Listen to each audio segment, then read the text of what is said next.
Ultimately, I think that's why we're getting to a very crucial point in this entire war.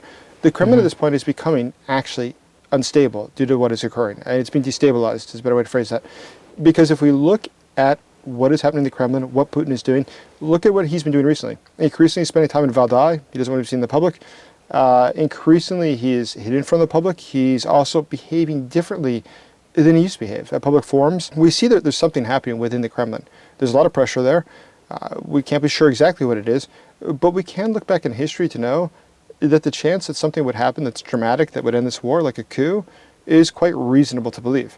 Remember when Prigozhin and the Wagner Group started going towards Moscow and they stopped off in Rostov, what happened? The police didn't stop Prigozhin. The military didn't stop Prigozhin. The National Guard didn't stop Prigozhin. The Chechens didn't stop Prigozhin. The border guards didn't stop Prigozhin. But even more importantly, the local people of Russia did not stop Prigozhin. They came to the streets and greeted him and his soldiers like heroes. They brought them food, they brought them wine, and they thanked them. So that shows you how the Russian population feels about the current situation.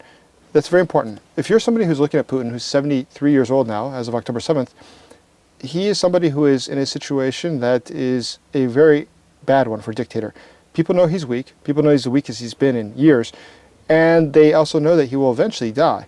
So if you're smart and you realize that, the wisest thing you could do, given that there's different oligarchical classes in Russia and clans that fight with each other, is to liquidate him yourself so that you could take power. Because eventually he will die. To just wait for that to happen is totally unwise. Game theory would indicate the wisest thing that you could do is to operate in your interest while you have the opportunity to do so before somebody else does. And that's why I think that today, Vladimir Putin's entire regime is much closer to a collapse, or him doing something totally radical to try to save himself from that, than it's been in years. I think that's why he's talking more about these things like nuclear weapons recently. It's really for the internal purpose, more than external. I don't think it's really for the West, because we know what his capacities are. It's not for that.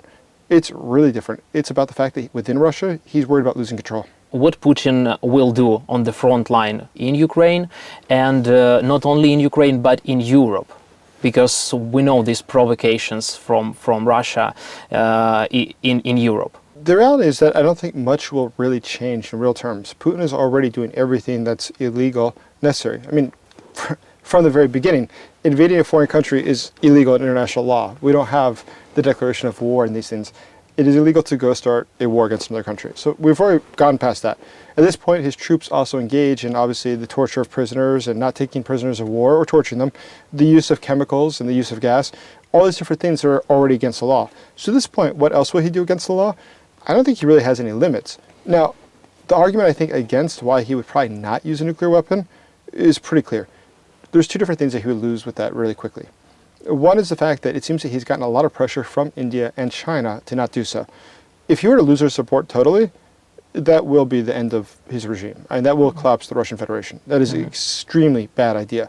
So that's probably not what he's going to do. But there's a second part of that, which is the Russians, for every nuclear weapon, the cost per year to maintain it, it's millions of dollars. It's not cheap. To make sure it's up to date, it's kept well. As far as we can tell, the Russians have embezzled most of the money that was spent on anything in their military.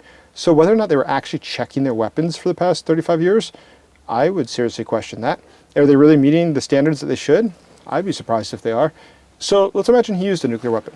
Russia, in its long-term strategy, realizes that its threat is not Ukraine or the West, it's China. China is the country that really, in the long term, in 100 years from now, they're not going to be worried about Ukraine. They're worried about what China will do. But that's just the problem. If you use a nuclear weapon, let's imagine it doesn't work, it malfunctions, because you haven't had the maintenance for it. Then what do you do with China? China now realizes that you cannot actually use your ace card. You no longer have the ability to actually stop them.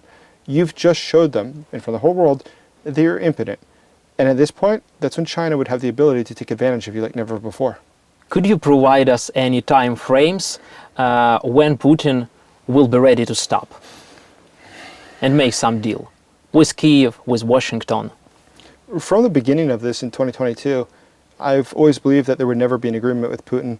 And I also believe that the military solution to this, the physically pushing Russia out of the country, was unrealistic just due to the size of Russia, the fact that they don't care how many soldiers die, they'll just keep going. And even if you push them all out, what stops them from coming the next day back? The way that this will end, I've argued since 2022, is when the Putin regime collapses. And that's why ultimately the best thing that can happen is attacks within Russia. The single best thing that can happen is that. So Ukraine, for instance, let's look at what's happening here. Russia's in an impossible situation. They've tried to invade a country. They're obviously failing at doing so. And they're not making any advances. And the thing that they use is a war of attrition, which historically works because you have more people in your country than your neighbors have in their country. So you can afford to lose more of them, and eventually you'll be able to push through. But that doesn't work when you're no longer directly engaging with your enemy. When you're having hand-to-hand combat like this, it makes sense because you'll eventually just physically overwhelm them. But today, when you're using something like drones, they never get to the point of able to directly conflict. And when you're using things like HIMARS to destroy whole groups of them at one time from a long distance, it means no longer does Russia's strategy that's worked for hundreds of years currently work. And that's why Russia today is in an impossible situation. It won't get better for them. But the Russians probably will not admit that, and Putin will not admit that, and that's why he'll probably continue to push as he's doing now. But there's a second part of this which is very important. I think that Vladimir Putin would not want to see an end to the war. I think he would understand it to be strategically unwise, because simply, if all those soldiers came back to Russia unemployed and with weapons and very unhappy, I don't think it would work out very well for him. I think he realizes that is actually what can destabilize his country. That is a very dangerous scenario. Keep in mind, they've arrested the conflict between the FSB right now and the military in Russia. It's got much worse. They've arrested 17 generals in the Russian military. Just this morning, they sentenced another general from the Rosgvardia to 9 years in prison. But you just look, all these generals arrested. You know how many generals were arrested in the United States, the UK, France, and Canada combined in the last 5 years? 0. But Russia keeps arresting them. Why?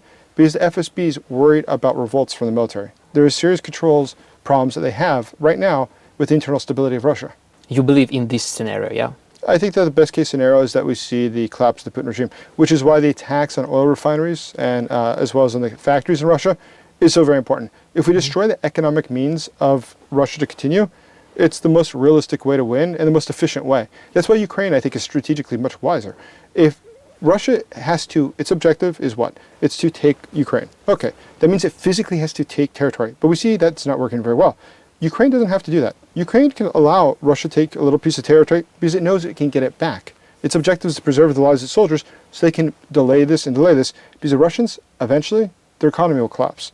Eventually, the political system will collapse. And in that case, that will cause the end of the war. There's 3 different things that a war can end on.